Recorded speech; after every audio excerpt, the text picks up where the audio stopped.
What's happening, y'all? It's your boy Rico from StreetScores, and it is time for the Washington Commanders versus Cleveland Browns preview, man. We have some pivotal matchups and advanced stats that I'm going to bring y'all like every week when we do these preview videos. I also have a final injury report of everybody who's officially out, doubtful, questionable for both teams, who's in, who's good to go, all of that type of stuff. Is this potentially an easy win for the Commanders or a potential trap game for the Commanders where we go in confident and that could be the reason that we end up losing? I have a score prediction towards the end. Of course, I'm coming with keys to victory and all of that, but before we dive into everything, make sure you stiff arm that like button, stiff arm the subscription button, stiff arm the bell next to that subscription button so you get notification each and every time I release an informative and opinionated video just like this one. Make sure you stay tuned. Of course, I will be live streaming this upcoming Browns game all 4 quarters, and I'm predicting us to win. I'm gonna go ahead and tell you that now. I'll give you my score prediction later, but I'm predicting us to win. And if we win, as promised, we'll do the call-in show immediately, like after the game. We'll just keep the same stream up, go ahead and start the call-in show. But if for any crazy reason we lose, then we'll just do the call-in show maybe Tuesday or Wednesday. So let's root to win. We can go ahead and knock out both shows immediately. And make sure you stay tuned. Make sure you pull up for that on Sunday. And without further ado, let's go and get into this video. Let's get it. Adam.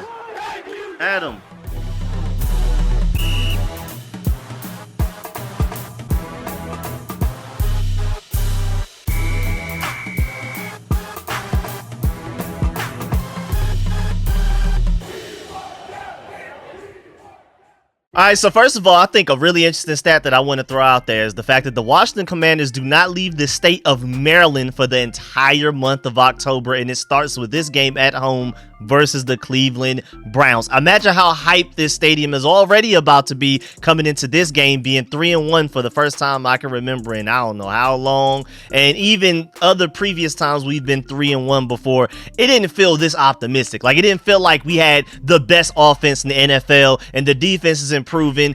One of the best, if not the best GMs in the NFL already, a great coaching staff, all of that type of stuff. So just, it's a different 3-1. And so just imagine if after we beat the Browns, we play the Ravens away in Baltimore. Imagine if we win that and then we go into the next 2 games at home with home field advantage and all of that. So it's going to be crazy. So let's make sure we keep winning, and us fans need to go to the games extremely deep to make sure we represent. But either way, we play the entire month of October in Maryland, at Landover, home game this week coming up, of course. Then it's at Baltimore, and then it's in Landover, Maryland for the next 2 games, which are against the Panthers and the Bears. Both of them very winnable. So I love this stretch that we have. It's like we got a lot of our furthest travel out the way, and I literally broke this down months ago when the schedules first got released. I think that was in May, right? I talked about how if we could somehow survive this beginning part of the schedule, I didn't expect us to walk away 3-1. No, I did not, but I was just saying if we could survive that ridiculous travel, we can not coast, but things get a little bit easier for the remainder of the schedule, especially the month of October.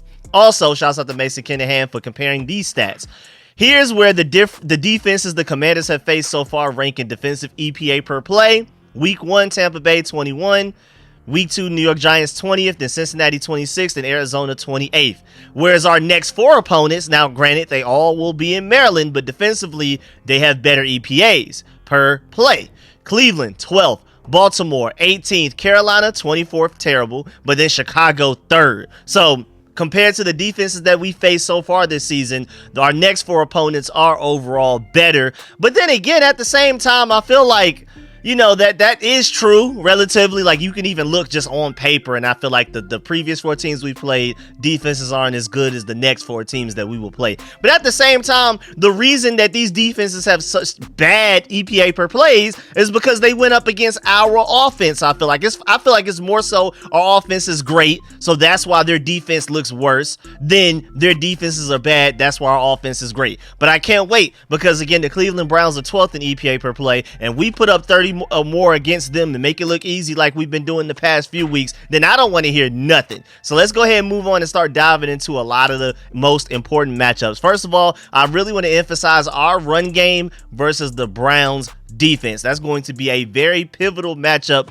coming up in this game. Let's just go ahead and get it out the way. They can't stop the run. They even let the bad Raiders run game run all over them. These Browns cannot stop the run to save their lives right now. And then what's even better is that Brian Robinson ranks second among all running backs in the NFL in yards after contact per carry, and the Cleveland Browns defense ranks 29th in yards after contact allowed per rush. So I'm just letting you know now, this is the perfect matchup. Now, granted, Brian Robinson is a little banged up, so I'm not expecting him to be featured like he was against the Cardinals.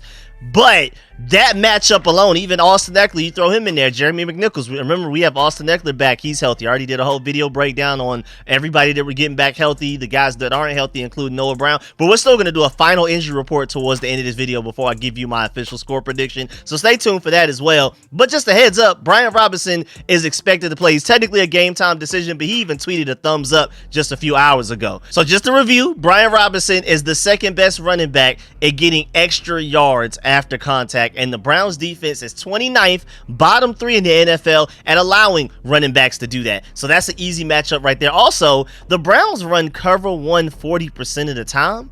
That is insane. That's, I mean, if that's true, shouts out to Air Raid Concepts for that stat. If that is really true, that is scary. Like, first of all, how do you run cover 1 that much and still can't stop the run? Like, cover 1 is literally, we're focusing on stopping the run, and you're just gonna have to beat us with only one safety back there. You're just gonna have to try our corners. That's confidence in your corners. That's a mix of confidence in your corners, and also you're doing everything that you can to try to stop the run because you can't otherwise. Like, you have to stack the box and make sure that you're weak against the pass, and they still can't stop the run. So this team is cooked, man. So now you have the NFL's best run game as your next opponent, and you can't stop the run even though you run cover 1 potentially 40% of the time. That's scary. So even though you could make a great argument that the Browns are the best defense overall that we faced so far this season, I feel like matchups make fights type of situation. I mean, you could argue that. I mean, you could argue that this is the best defense we've gone against, mostly because of Myles Garrett in their corners. But matchups, again, make fights. They are, at the same time, food for how we like to play offense. The way that we like to run our offense and score, I feel like we are the like exact counter to what the Browns are good and bad at. Like, the Browns may have a good defense, but the way that the Commanders run their offense, it's the offense that the Browns don't want to go against the most. I feel like us and the Ravens are the offense that the Browns fear the most in the NFL probably right now, especially on their schedule. Again, they can't stop the run. And right now, if we're just looking at just pure surface stats, not even the advanced stats, because advanced stats wise, we're even better than this at the run, like EPA per play and stuff like that, we're like #1 in certain stats. But even just surface wise, rushing yards per game, we're third. The Ravens are first. Ravens are 220 yards per game. We're third, right behind Green Bay, 169.3 yards per game. The Browns are not ready for this. The Browns have not gone against an offense that has posed that level of a threat. I mean, again, just real quick, just to go back to the Raiders, because again, I just don't understand. The Raiders do not have a good run offense. They are 31st. The only team worse than them at running the ball right now are the Dallas Cowboys, and the Raiders ran the ball well against the Browns. And then speaking of the Dallas Cowboys, I mean, again, these are two opponents that the Browns have played, and they are still one of the worst run defenses in the NFL. They've gone against two of the bottom, literally the dead last two run offenses in the NFL, and the Dallas Cowboys put up more than like 30 points on them, and that was the only good running game that the Raiders have had. If they can run the ball against them, why can't we? And you know, a great run game is a quarterback's best friend. Also, let's move on to the fact, going back to the whole cover 1 situation, I mean, run cover 1 on Jaden Daniels and sees what happens. I know he's only a rookie going into his 5th game, but their defense, other than Myles Garrett's matchup on our tackles, might literally be food in that situation. If they want to run cover 1, Jaden Daniels and Cliff Kingsbury is definitely going to make those guys pay. And just to go back to Brian Robinson real quick, I've already read these stats in another video, but just to let you know, he's 10th in rushing yards, 3rd in yards after contact, 2nd in yards after contact per rush, like I already just gave y'all, 4th in breakaway run percentage, tied for 4th with most runs over 15 yards, and 5th in elusive rating. So not only is he top 2 in breaking tackles out of all running backs in the NFL, but he's also top 5 in most elusive. So I mean, the healthier he is, the more he can play, the better that will be. But I feel like Austin Eckler and Jeremy McNichols and even Jaden Daniels are going to have a field day against how bad this run defense is for the Browns. Now let's talk about pass protection versus Myles Garrett and that Browns defensive line, because you could argue that that is the best matchup of the game. First of all, shouts out to Tan Top Podcast for this. One thing to consider about the Browns defensive performance through 4 weeks, they faced the Giants, Jaguars, and Raiders without Adams, 3 struggling offenses, and they allowed 33 to the Cowboys, which was the best offense they faced by far. And I feel like our offense has been even better. I'd feel like it's not even necessarily close than the Cowboys. I feel like we're like drastically better than what the Cowboys have been so far this season, at least statistically.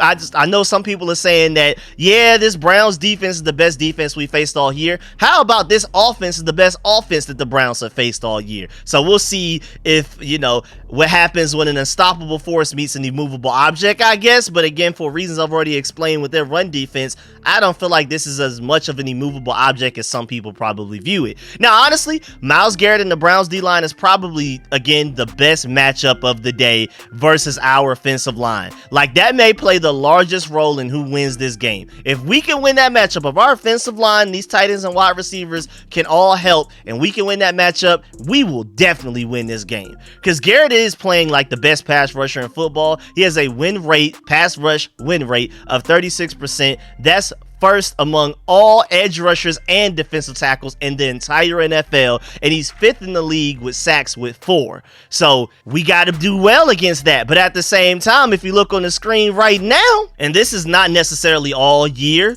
this is just week 4 specifically. So what the Commanders offensive line did to that Cardinals defensive line, and as you can see, this is the average week 4 ranking: pressure rate, sack rate, and time to throw. We had the number 1 offensive line in week 4 statistically. This is not just necessarily based on film or anything like that. This is pure advanced stats wise. We had the best offensive line in the NFL last week when it comes to pass protection specifically. And as you can see, any of the teams with the star on them did not allow a single sack. That's us, the Broncos, the Bengals, and even the Panthers down there at 7. But at the same time, this offensive line hasn't faced an unstoppable force like Myles Garrett. Now, Trey Hendrickson is fire, really fire. In advanced stats wise, leading up to that game, he was like top 2 in several stats.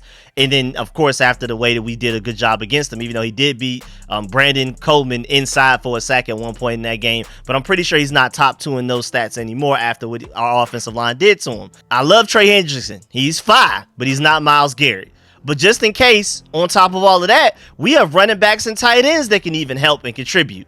Ben Sinnott ranks 15th among all tight ends and 2nd among rookie tight ends in pass block grade per Pro Football Focus, minimum 5 snaps. And then you pair him up with Zach Ertz, who ranks 7th in pass block grade, and neither have allowed a single pressure this season. Again, Myles Garrett is going to be the biggest test that we've gone against so far edge rusher wise this season, but it's not just our offensive line. Our tight ends can block very well as well. Again, Ben Sinnott is 15th amongst all tight ends in pass blocking. Zach Ertz is 7th. We have 2 top 15 tight ends when it comes to pass blocking out of the entire NFL right now. That's going to be a big help to Cornelius Lucas and Brandon Coleman splitting snaps on the left side, and Andrew Wiley splitting snaps on the right side. Now, the next matchup that is definitely going to be something that we need to watch is, of course, the Washington defense versus the Browns offense right now, because that offense is bad. You could argue this is going to be the worst offense we've faced all season. Let me break it down. First of all, shouts out to Mark Phillips for pointing out the fact that Cleveland typically comes out the gate strong. In 4 games, they have scored 24 points in their opening drives and are still finding ways to lose them. So if the Commanders can somehow find a way to stop them on opening drives, if we can get off to a decent start defensively, that would be phenomenal. Because so far, it seems like we allow a touchdown every opening drive. I know the last 2 weeks, we've been down 7-0 and our offense just started balling out, and then luckily against the Cardinals, the defense finally figured it out after a while. They finally forced some punts and they got some turnovers, you know what I'm saying? So again, Right now, the Cleveland Browns have scored 24 points in the opening drives. The Commanders have allowed 23 points in their opening drives, which is not good at all. So if we can find a way to stop them early in this game, this could get out of hand for them. Because, I mean, once teams adjust to them, it seems like they come out with a great game plan. Like, you know, typically that first offensive drive is purely orchestrated by, like, the offensive coordinator throughout the entire week for who their matchup is against them as the opposing defense. After that, it's like, okay, we're in the flow of play calling. We're seeing them doing this, so we're going to do this to counter them. It seems like the Browns are terrible at that. But when it comes to game script coming into the game, the Browns have been one of the better teams in the NFL. If our defense can stop that, we can stop anything that they got going on. Also, Deshaun Watson is being pressured on 43.2% of his dropbacks so far this season. That is atrocious. Nearly half the time he goes back for a pass, he's being pressured. That is scary stuff, which is why he has 727 passing yards, but he has a 63.6 completion percentage, 4 passing touchdowns, 3 interceptions, a fumble loss, a 23.7 QBR, which is 31st in the NFL, and he has a negative 49.4 total EPA, which is the worst in the NFL out of every quarterback right now. He is not playing well, but I feel like a lot of the blame does need to go to the offensive line. But either way, their offense, even though they do have Amari Cooper, is just plain old not good. I mean, he doesn't even have a run game to help him, man. They're 26th in yards per game and 29th in rushing attempts. But at the same time, we should not overlook them because Washington has given up the 12th most rushing yards per game so far in 2024. But at the same time, this is the worst run game we've gone against all season. So is this the first game all season that we finally get it together run defense wise? We'll see. And then so that combination of Deshaun Watson not playing well, their offensive line not protecting them, and their run game has been non-existent. That is why they have 3.9 yards per play coming into this game, ranking dead last in the league. So on a per play basis, the Browns have the worst offense in the NFL. If this defense can't get right against them, I don't know when they can. I mean, I know it's still early in the season. We still have a lot of moving pieces. We're still trying to gain chemistry. I felt like November, December Commanders are going to be way better than what we've seen from even the October Commanders we're about to see, but especially the September Commanders. Like I said, I feel like if we rematched the Buccaneers, we would probably beat them, especially by November, because they played us when we were at our very worst. Even Jaden Daniels himself was at his very worst. Everybody was at their worst. Bobby Wagner was tired. It was hot. That was his first action all season. He didn't play in the preseason like most of our defensive starters, like Jonathan Allen and Deron Payne. That was the best time to catch us. I'm pretty sure we're only going to get better and better. That's one of my main points. But also just going back to the fact that they have the worst offense, and we just did a pretty good job against the Cardinals. I wouldn't say a great job, but a pretty good job. They got enough stops. They forced them to turn over on downs, going for 4th downs. Dorrance Armstrong sack. We forced them to punt a couple of times. We forced a fumble. And if they can do that against the Cardinals,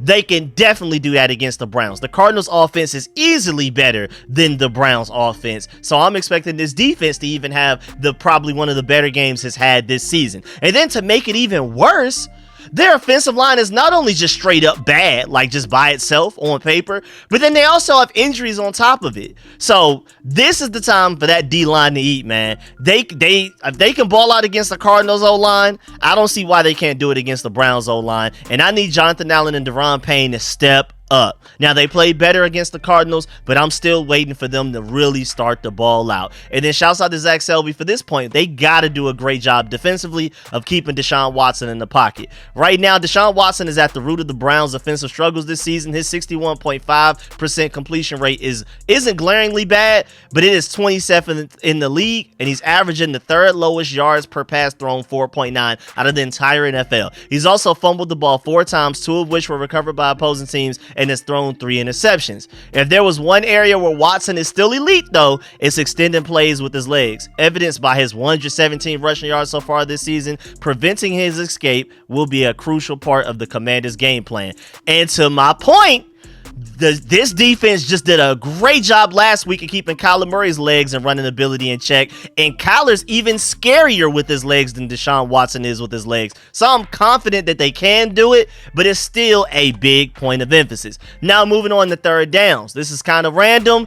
And I have 2 more points, including this third down thing, but this is still pretty important. Shouts out to JP Finley for this. Washington's offense comes in first in the NFL in third down conversion percentage, picking up first downs 53% of the time we're on third downs. And even if we don't get it, one of the very few times we don't, we're going to get it on fourth down. We're the best in the NFL at that right now. We're 100% on fourth downs, and we have the best third down conversion percentage right now out of the entire NFL. And at the same time, Cleveland's defense is 7th in the NFL in third down stops, allowing first downs only 30% of the time. So this is another matchup. It's between that Browns D-line and our offensive line and pass protection group. I'm not just saying offensive line because our tight ends are blocking their tails off as well. That's going to be one of the biggest matchups. You could argue the second biggest matchup is third down conversion, our offense versus their defense. Which one breaks? And then my last key matchup for the game, shouts out to Zach Selby for this one as well. He said Northwest Stadium is expected to host a packed crowd on Sunday, perhaps in a way that has rarely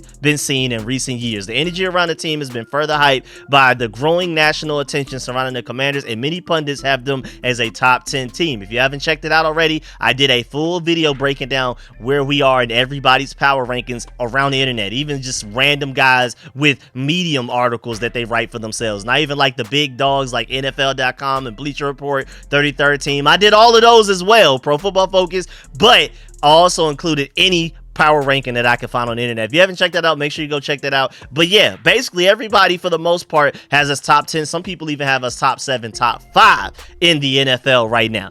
Continuing with the article, after spending 3 of the first 4 games on the road, the team is pumped to be playing in front of a home crowd, and they want to give the fans a show. Dan Quinn said, quote, "We are absolutely lit to be coming home and hopefully create a home field advantage. It's as fun as you could possibly imagine when the stadium's going crazy for the team, and so we're certainly wanting to capture that," unquote. And I even want to add to the fact that, like, man, if the crowd really like shows out and we're like deep and we have a real home field advantage, we could even make their NFL's worst offense even worse by causing some false start penalties, some forcing them to call timeouts because they can't communicate audibles or play calls and things like that. We can get some delayed games going and stuff like that. So the fans will matter as well. That's why I'm mentioning this. Dan Quinn also said, quote, "It's a huge advantage for the team because as loud as it can get and silent cadences and all of that goes with that, it's just an absolute blast. The energy goes through the roof, so that's what we'll dig for and keep battling for it, and the better that we can play,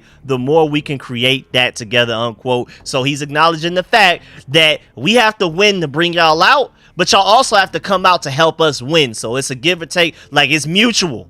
The more fans that are there, the more likely we are to win, and the more likely we are to win, and the more winning that we do, the more fans that will show up. So let's just help each other, man. Us as fans have to do our part. Now moving on to the official injury report, like the final one from both teams. And man, golly, like I said, this is a ninja scroll of a injury report right now, man. Even just from, we can start with the Browns. They're even more hurt than we are right now. Like Nick Chubb out. That's my Georgia dog, though, as you can see on my shirt right now. Jordan Hicks out. That really sucks for them. First of all, ribs, elbow, and triceps. Golly, help him. He's out. Running back Nyheim Hines. Thank goodness he's out. That's a change of pace back. That's really helpful for us. James Hudson, their tackle, shoulder injury, out. Defensive end Alex Wright, out. Thank goodness for that as well, man. And then even the guys that are questionable, they're banged up. Jack Conklin, their tackle, questionable. Michael Dunn, David Njoku. If he's limited, like if he's not 100% healthy, that's going to be a big help to our defense. Running back Pierre Strong also still hurt. Tackle Jedrick Wills Jr. I mean, just so many offensive linemen top to bottom, even if they are playing, they're banged up. And then fully healthy though, like as far as really impactful players like Jeremiah Wusu-Koramoah good to go. Greg Newsome. I'm hearing that Jerry Jeudy has looked pretty good for the Browns so far, so they're excited about him. Of course, Myles Garrett and tackle DeJuan Jones that I wanted in the draft a couple of years ago. But ultimately, they are still more hurt than us because on our end, you have Noah Brown who's out, you have Cleveland Farrell out, and then that's it. And I already did a video earlier today. Well, technically by the time y'all are getting this, October 4th on Friday, breaking down all of the different ways, all of the different people who can potentially step up in Noah Brown's place. So if you want a full breakdown of that, I talked about it for like 7 minutes, probably even longer than that. If you want to go see that, make sure you go check out that video because I'm not going to spend another 8-10 minutes talking about that in this video. And then also doubtful of Jordan McGee and F.A. Obata because they just came off of IR this week. This is their first week of practicing, so I'm not surprised. They're probably fully healthy, but at the same time, they need to ramp back up and get into game shape. That's the only reason I can see them not playing. And then questionable Nick Allegretti, he said he's good to go. Percy Butler, good to go from what I'm hearing. Marcus Mariota, he's one of the people like Jordan McGee and F.A. Obata that's just coming back, but apparently he's more likely to be healthy at least or active in the game than the other two. But again, like I already said, we should never hope that Marcus Mariota ever sees the field. Jaden Daniels is our franchise quarterback. I don't want Marcus Mariota, Jeff Driscoll, or Sam Hartman ever throwing a throw for us in any game outside of the preseason, please. Then Tyler Owens, my dog, the special teams god that he is right now, he's questionable, which hurts. And then Brian Robinson is a game time decision questionable. Everybody else is good to go. Austin Eckler's back. Emmanuel Forbes great to go. Dominique Hampton, even though he hasn't played in a single game, apparently he is healthy. We'll see what happens there. Doubt he plays though. Quan Martin healthy. Jazon Newton fully healthy. So I'm really happy to hear that. Jazon Newton's only getting better. That secondary with Emmanuel Forbes and Quan Martin is only getting better. And having Austin Eckler back is not only going to be huge on offense, but also special teams because he's already playing like one of the NFL's best returners with this new kickoff rule system that we have going on. He's one of the statistically best returners right now in the NFL. So having him back on special teams is going to be big time. I also want to point out the fact that moving on from these injuries, getting to the score prediction now. Remember the last time that we played the Browns, it wasn't pretty. We lost 24-10 and we got eliminated from the playoffs. I believe the Browns didn't even have much to play for, and we did. That was the game where Ron Rivera just found out after the game that they could even be eliminated from the playoffs, and that's when he lost a lot of people. There were some people that were still clinging on as fans, and he probably lost all the rest of them just from that crazy comment, that elite level of obliviousness right there. Like, that was just insane. So again, we lost 24-10 last time we played them. I think it's some due time for some revenge. Deshaun Watson only went 9 of 18 for 169 yards, but 3 passing touchdowns. I had a passer rating of 122.5 because our defense was wet toilet paper. And then Amari Cooper had 3 receptions for 105 yards and 2 touchdowns. Those per route, per throw statistics are insane right there. I mean, how do you only complete 9 passes for 3 passing touchdowns? Like, what is that? And 1 out of every 3 of Deshaun Watson's passes went for a touchdown. And then Amari Cooper, 2 out of his 3 catches went for touchdowns. That's insane. We can't allow that. And of course, that's also the game where Carson Wentz threw 3 interceptions. I don't see Jaden Daniels doing that. I think we win this game. And I mean, again, I want to point out the fact that this Browns team somehow found a way to lose to the dysfunctional Raiders, y'all. Their best player doesn't even want to be there, and it looks like he's basically faking a hamstring injury right now so he doesn't have to play. He didn't even play against the Browns, and again, that's their best player, and the Raiders still found a way to beat him. So I have us winning, honestly, 31-13. My initial prediction was 17, but I don't.